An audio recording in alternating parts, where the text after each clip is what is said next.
Bismillahirrahmanirrahim. Assalamualaikum warahmatullahi wabarakatuh. Selamat pagi anak ustazah semuanya. Bagaimana kabarnya hari ini? Mudah-mudahan kita semua selalu dalam keadaan sehat walafiat. Amin ya rabbal alamin. Pada kali ini kita akan belajar pendidikan agama Islam dengan Ustazah Dona Eliza. Kali ini Ustazah akan menyampaikan pembelajaran tentang hikmah hijrah Nabi Muhammad SAW ke Madinah. Baiklah, sebelum memulai pembelajaran kita pada hari ini, marilah kita berdoa terlebih dahulu. Berdoa sebelum belajar dimulai. A'udzu billahi minasyaitonir rajim. Bismillahirrahmanirrahim. Rabbi zidni ilma warzuqni fahma. Amin. Semoga pembelajaran kita kali ini diberkahi oleh Allah Subhanahu wa taala. Amin ya rabbal alamin.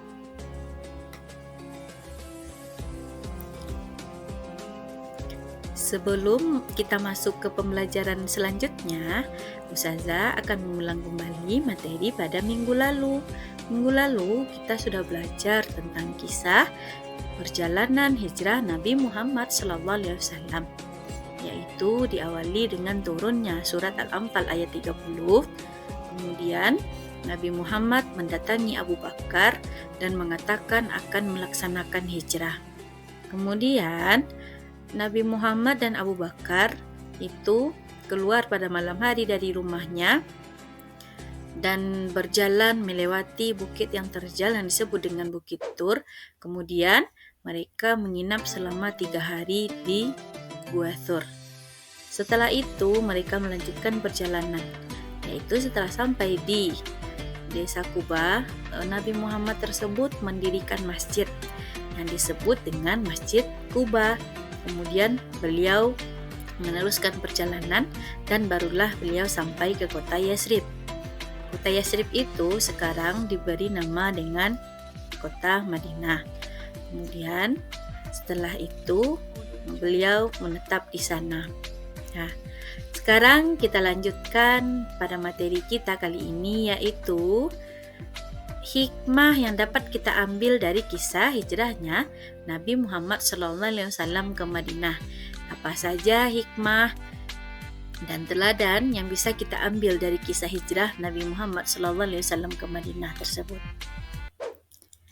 Setelah kita mempelajari tentang yang pertama, sebab-sebab kenapa Nabi Muhammad itu melaksanakan hijrah, yang kedua tentang kisah perjalanan hijrah Nabi Muhammad, kita akan mendapatkan hikmah yang bisa kita ambil dan bisa kita terapkan dalam kehidupan sehari-hari. Adapun hikmahnya dari kisah hijrah Nabi Muhammad SAW ke Madinah itu adalah, yang pertama, setiap muslim hendaknya mampu menempatkan usaha dan kepasrahan kepada Allah Subhanahu wa taala. Yang pertama, ketika terjadi sesuatu kita harus berusaha dulu untuk menyelesaikannya atau untuk mendapatkannya. Kemudian setelah kita berusaha, maka kita pasrahkan kepada Allah tentang hasil yang akan kita terima. Yang kedua, hikmahnya adalah memberikan pelajaran kepada kita bahwa dalam berjuang untuk sukses itu, seseorang harus rela berkorban, baik mengorbankan waktunya, keluarganya, maupun hartanya untuk mencapai suatu kesuksesan yang telah dicita-citakan dari dulu. Kemudian, hikmahnya yang ketiga adalah perlunya keterlibatan semua kelompok dalam upaya mencapai cita-cita bersama. Jadi, ketika kita ingin mencapai cita-cita, ada keterlibatan beberapa orang untuk mewujudkannya. Misalnya, keterlibatan keluarga kita, keterlibatan guru kita, keterlibatan teman kita, bahkan juga keterlibatan tetangga dan lain sebagainya.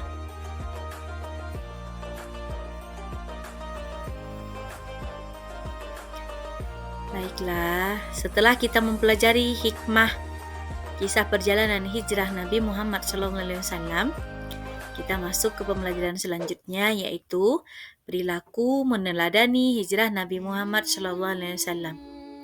Adapun perilaku yang bisa kita teladani dari kisah hijrah Nabi Muhammad SAW adalah yang pertama, menjadikan kita selalu mempunyai perilaku yang teguh pendirian, tidak bimbang, dan tawakal dalam mencapai suatu keinginan.